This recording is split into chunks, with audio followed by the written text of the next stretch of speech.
চট্টগ্রামের ঐতিহ্যবাহী গরুর কালাভুনা রান্নার জন্য আমরা এখানে 1 কেজি মাংস কেটে ধুয়ে পরিষ্কার করে পানি ঝরিয়ে নিয়েছি। এবার মশলা দিয়ে দেওয়ার পালা। গরুর কালাভুনা রান্নার জন্য প্রথমেই আমাদেরকে একটা মশলা রেডি করে নিতে হবে। তো মশলার জন্য আমাদেরকে বড় সাইজের 2 টুকরো দারচিনি, 8 থেকে 10টা লবঙ্গ, অল্প কিছু জয়ত্রী, 5 থেকে 6টা সাদা এলাচ, 10 থেকে 12টা কালো গোলমরিচ, একটা জয়ফলের অর্ধেক আর 2টা কালো এলাচ, একটা একটু বড় সাইজের, একটা একটু ছোট সাইজের। সবগুলো মশলা একসাথে ব্লেন্ডিং জারে দিয়ে প্রথমে আমাদেরকে গুঁড়ো করে মশলাটাকে রেডি করে নিতে হবে। এরপর মশলাটা গুঁড়ো করা হয়ে গেলে এটা একটা পাত্রে রেখে দিতে হবে। এরপর একে একে অন্যান্য মশলাগুলো মাংসে দিয়ে দিতে হবে। প্রথমে আমরা দিয়ে দেব আদা বাটা, রসুন বাটা, জিরে বাটা। সবগুলো বাটা মশলা দিয়ে দেওয়ার পরে দিয়ে দিতে হবে স্বাদ মতো লবণ, হলুদের গুঁড়া, মরিচের গুঁড়া, টমেটো সস, গুঁড়ো করে রাখা বাদাম, তারপর তৈরি করে রাখা মশলা, টক দই, এরপর 2টা এলাচ আর 2 টুকরা দারচিনি, একটা তেজপাতা দিয়ে দিতে হবে ফ্লেভার এনহ্যান্স হওয়ার জন্য। এরপর তেল দিয়ে খুব ভালো করে মাংসটাকে নেড়েচেড়ে মাখিয়ে নিতে হবে, যাতে করে মশলার সাথে মাংসটা খুব সুন্দর করে মাখানো হয়।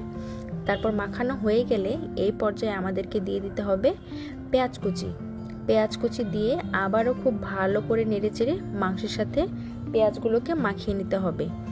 এরপর যখন প্রপারলি মাংসটা মাখা হয়ে যাবে তখন কিছু সময়ের জন্য মাংসটাকে রেস্টে রেখে দিতে হবে, যাতে করে মশলার সাথে মাংসটা খুব ভালো করে অ্যাডজাস্ট হতে পারে। এরপর খুব লো ফ্লেমে মাংসটাকে 15 থেকে 20 মিনিট মতো জাল করতে হবে। যখন সব মশলা মেল্ট হয়ে মাংসের সাথে মিলে যাবে এবং তেল ছেড়ে দিবে, এই পর্যায়ে ঢাকনাটা তুলে মাংসটাকে খুব ভালো করে নেড়েচেড়ে নিতে হবে। এরকম বেশ কয়েকবার ঢাকা দিয়ে 15 থেকে 20 মিনিট করে এরকম করে 2বার মাংসটাকে কষিয়ে নিতে হবে, যাতে করে মাংসটা সেদ্ধ হতে পারে প্রপারলি। কারণ যেহেতু এটা কালো ভুনা, তাই এক্সট্রা কোনো পানি অ্যাড করা হবে না। মাংসের গায়ে যে পানি আছে সেই পানিটা দিয়েই মাংসটা সেদ্ধ হবে। এরপর নাড়তে আস্তে আস্তে যখন কালার চলে আসবে এরকম, এই পর্যায়ে অনবরত এটাকে নাড়তে হবে, যাতে করে মাংসটা পুড়ে না যায়। কারণ যদি পুড়ে যায় সেই ক্ষেত্রে কালো ভুনার যে টেস্টটা সেটা আর আসবে না, আর মাংসটা খেতেও তেতো লাগবে, সেক্ষেত্রে এটার স্বাদ নষ্ট হয়ে যাবে। এরপর যখন নাড়তে এরকম কালার চলে আসবে তখন আমাদেরকে আরও ভালো করে একটু কতক্ষণ নেড়েচেড়ে নিতে হবে। এই তো দেখতেই পাচ্ছেন আমার কালো ভুনার কালার অলরেডি চলে এসেছে। আর এতে কিন্তু কোনো কালার অ্যাড করা বা কোনো কিছুই করা হয়নি। এটা একদম রান্না করতে প্রপারলি যে কালারটা এসেছে সেই কালার।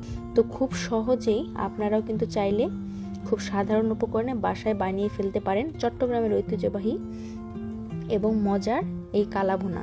এটা লুচি, পরোটা, পোলাও, খিচুড়ি যে কোনো কিছুর সাথে কিন্তু অসাধারণ লাগে। আর এর টেস্টটাও অনেক বেশি মজার। আর মাংসটা তো দেখতেই পাচ্ছেন কত বেশি নরম হয়েছে, আলহামদুলিল্লাহ।